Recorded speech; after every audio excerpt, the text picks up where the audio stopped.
What if I told you that the most beautiful hair in ancient Rome looked completely unnatural? Because that was the whole point. The more unnatural, the more complex.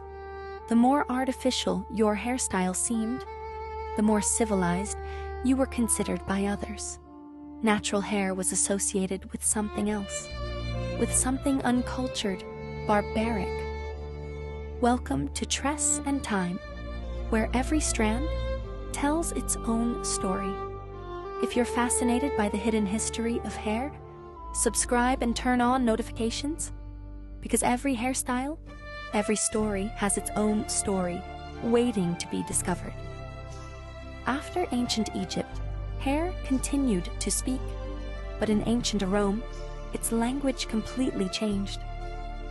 As Roman culture developed, hair became a clear dividing line between civilization and everything it rejected.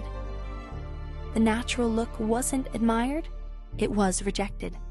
A simple, unkempt hairstyle was associated with barbarity and a lack of sophistication. In contrast, complexity was paramount.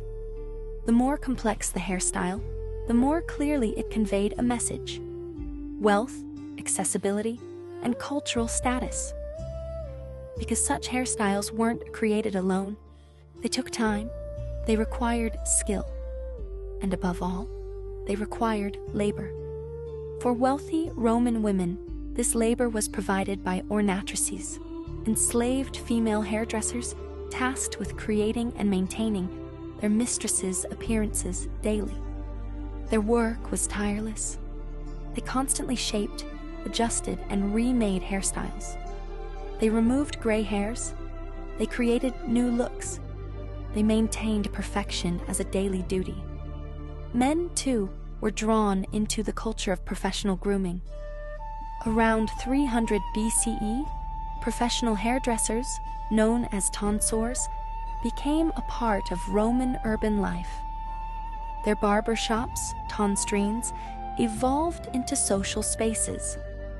They quickly became more than just places for personal grooming. They became gathering places. People exchanged news, politics, rumors, gossip.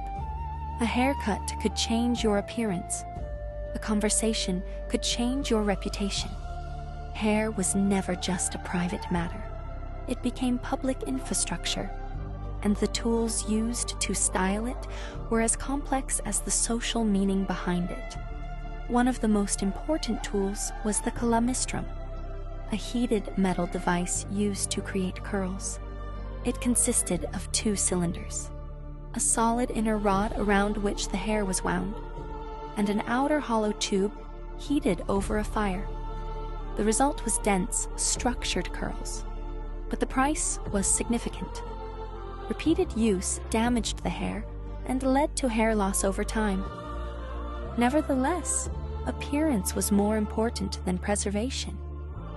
Roman hairstyles often required volume and structure that belied the natural shape. To achieve this, women created volume with wigs and linings. Full wigs, known as capillamentum, were made from real human hair.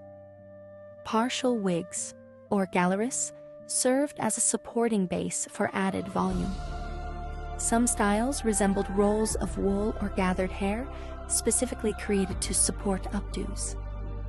Additional strands were attached with pins, glued directly or woven into the natural hair. The result was not a style, but a construction. The materials used reflected both geography and conquest. Blonde hair from the Germanic regions was especially prized. Dark hair from India was also highly prized.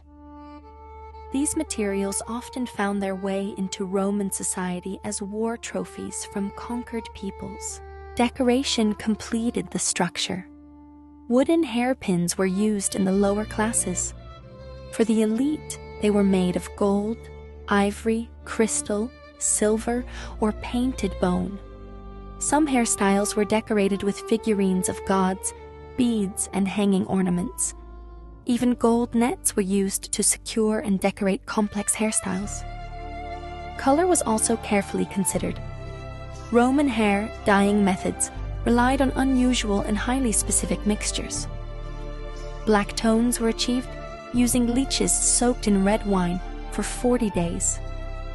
Pigeon droppings were used as a lightening agent. Red shades were obtained from animal fat combined with beech ash.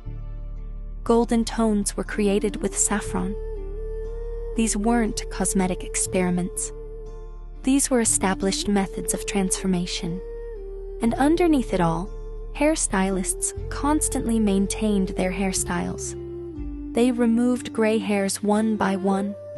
They applied oils, gels, and henna to shape and stabilize the structure. They enhanced the color daily and corrected imperfections. Every hairstyle was temporary. Every day required a refresh, something that simply grows on the body. They became something designed, imposed, and engineered. A visual statement that civilization can be measured not only by laws or monuments, but also by the complexity of what rested on a person's head. And in this complexity, status was never silent. It was worn. If you want more hidden stories like this, subscribe, because history isn't just written in stone. Sometimes it's woven into every strand. This, Tress and Time.